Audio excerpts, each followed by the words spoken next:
I'm actually a little worried about the upcoming MacBook Pros because Digitimes said they have entered production, and Digitimes is so wrong that it makes me think it must be incorrect. But I'll give them the benefit of the doubt this time, and honestly, most of the rumors and leaks about what to expect on these upcoming MacBook Pros have not changed, despite them now entering mass production. We're probably only a couple months away from them launching, so it has me thinking more about the trajectory of the MacBook and how Apple has probably never made a 180 turn like this. Let's begin.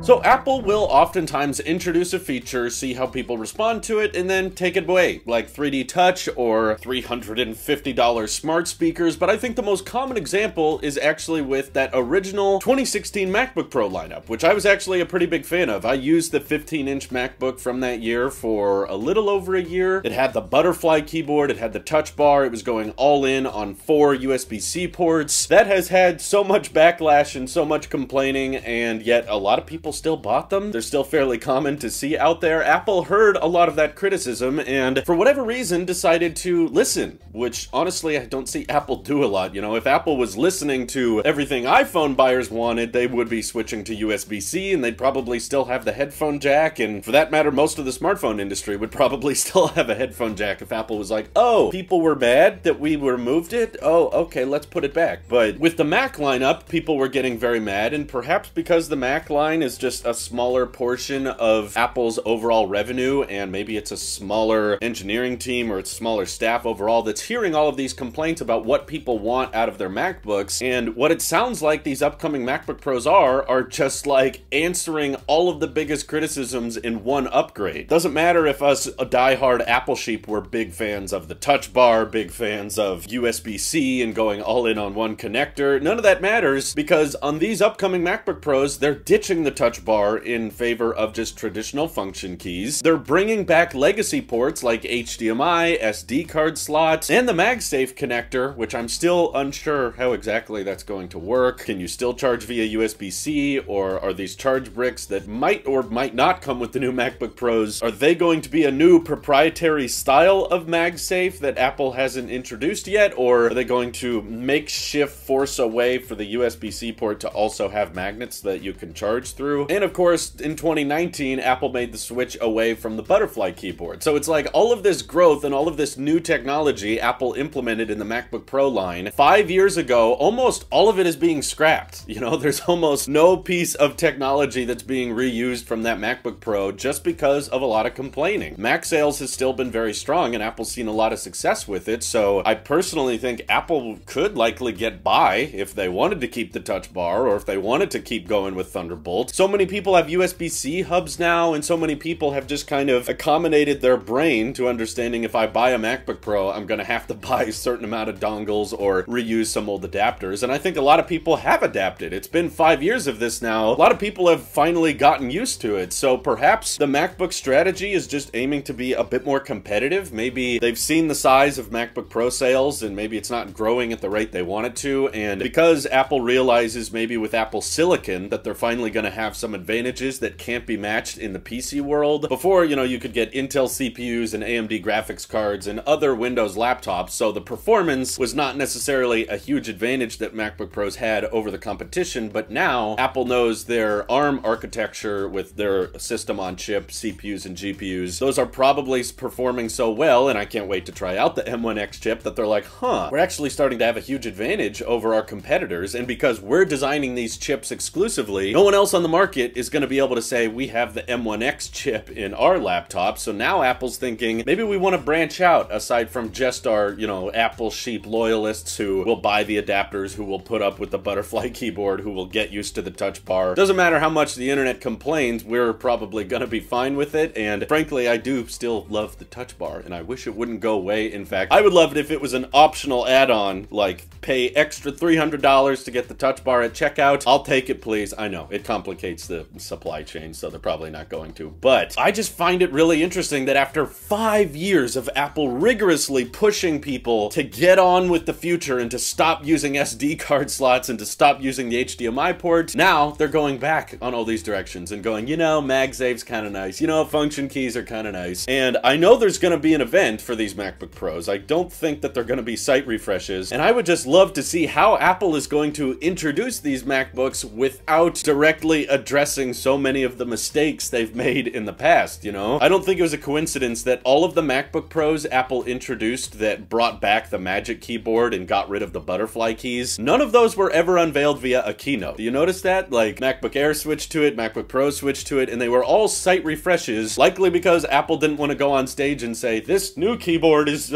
way more reliable because the last one sucked. No, they don't like acknowledging past failures. That's why you'll never ever hear Apple talk about AirPower again. So there's like that times 10 with these new MacBook Pros. They're gonna have to address no touch bar, they're gonna have to address the legacy ports and be like, now you have HDMI and SD card slot, which is great for those accessories you haven't been able to use for so long. My best bet is Apple's just gonna not address it, you know? They'll show the really cool high quality render of the unveiling of the MacBook Pro and it'll be very obvious, oh yeah, there's the legacy ports, but on stage or whatever, they're not actually gonna talk about it. They're just gonna say, it has great parts or it has great I/O that you can be happy to utilize. We don't talk about the fact that we removed these 5 years ago and people really, really wanted them back. But another possible theory that I think might hold some weight is that Apple has seen such substantial graphics improvements with the M1 chip, and likely it's a big monumental leap forward with the M1X. And now that they're seeing all of this crazy hardcore performance in the MacBook Air, which is fanless and way cheaper than a MacBook Pro, it's like, okay, if you can get this type of crazy performance in a MacBook Air, why would someone even want to get a MacBook Pro 14-inch or 16-inch? Well, maybe because of I/O. People want more ports or more battery life or even more performance than the M1. I'm in that camp myself. And perhaps Apple thought that because the M1 is so good and likely year after year, M2, M3, they're just going to get faster and better, Apple needs to come up with some actually good selling points for the MacBook Pro aside from just good performance. They're going to have mini LED for a while, but it's rumored that the MacBook Air is going to get that next year at some point with a redesign, and Apple likely wants the MacBook Air and MacBook Pro to feel somewhat separate from each other, like different designs, different approaches. And if Apple's able to sell people on, well, if you get a MacBook Pro, you're going to get these other ports that are helpful for professionals, like the SD card slot and HDMI ports, and that's why you should spend the extra money, plus also you get some boosted graphics and CPU speed. So it might be just a mere selling point that Apple is trying to bring back when they realize that Apple Silicon is going to result in the whole lineup being overpowered for what they are. And there's also a sheer possibility in my mind that perhaps Apple thought the world was going in a different direction in 2016. You know, they worked so hard on USB-C, despite not wanting to put it on their iPhone, but they were like, this is the future of connectors. These ports can do everything. They do data, they do monitors, they do audio, they do power, sometimes two at once. So we don't need all of those old legacy ports anymore. We're just trying to accelerate everyone to a new standard. And now it's been 5 years, and now Apple's realizing a lot of these standards have not moved on. There's still a ton of companies that don't want to switch to USB-C with their monitor cables, and not very many companies have worked hard on making wireless data transfer for DSLR cameras or video cameras, and there's still a ton of people out there using basic old SD cards. And maybe in 2016 Apple thought that was all going to go away, and they thought that just by endorsing USB-C everything was going to move towards more of a wireless future and you would just be plugging your cameras into your laptops via Type-C. But they're not seeing great adoption rates with that, and 5 years later they're still just seeing a bunch of people use adapters and dongles for all of their SD cards and HDMI cables. So Apple had a vision of where they thought everything was going and went, well, this isn't working out. In fact, we're probably going to need to keep using HDMI and SD card slots for another decade or maybe longer. So because of that, they realized, we messed up, we screwed up here, we need to go back to the future and look at our 2015 MacBook and the ports that people used on that. So I'm grateful so far that none of the leaks are alluding to USB-A returning. That's by far the legacy port I did not want to come back because I want everything to switch off of it as soon as possible. And I know there's still a bunch of cables out there that use it, but having a symmetrical but non-reversible port is the worst idea in the history of mankind, and I want that gone. But HDMI, you know, somewhat useful for people in classes docking to their, you know, presentation projectors and TVs have definitely not made the switch to Thunderbolt or USB-C. They're all still rocking HDMI, and there hasn't been much effort, even on Apple's part, to get cameras to start wirelessly sending a lot of video and data in a timely fashion. I was really hoping Apple would open up AirDrop to third parties so that I could just start wirelessly sharing all of my video files to my Mac, but that didn't really happen, and there's some alternatives that certain cameras offer, but they're pretty slow and haven't been ironed out to be a seamless experience yet. So I get it. It makes sense to bring these ports back, and I think a lot of people will be happy about it, but it certainly feels weird after Apple was so actively against it on the MacBook line for all these years. Half a decade now they've been against people having those port options, and to see them bring it back is usually evident that Apple sees a future in something. They typically don't bring a port back just for one generation, or just, well, maybe just for the next year we'll have HDMI, but we'll get rid of it next year. I don't know what they're thinking, so I'm curious how you guys feel about it. Do you think if the SD card slot, MagSafe, and HDMI are all coming back with the MacBook Pros this year, are they gonna stay for the next 5 years, or could you see them removing it again next year? Does that make Apple look even less confident when they keep flip-flopping back and forth on what ports they're gonna have? Feel free to let me know how you guys feel, but either way, I'm excited just for the M1X chip and the crazy performance we'll get on these Macs. I can't wait to be unboxing it myself, and feel free to let me know which size, which configuration you're most looking forward to. This is your Apple Sheep here. See you guys in the next one.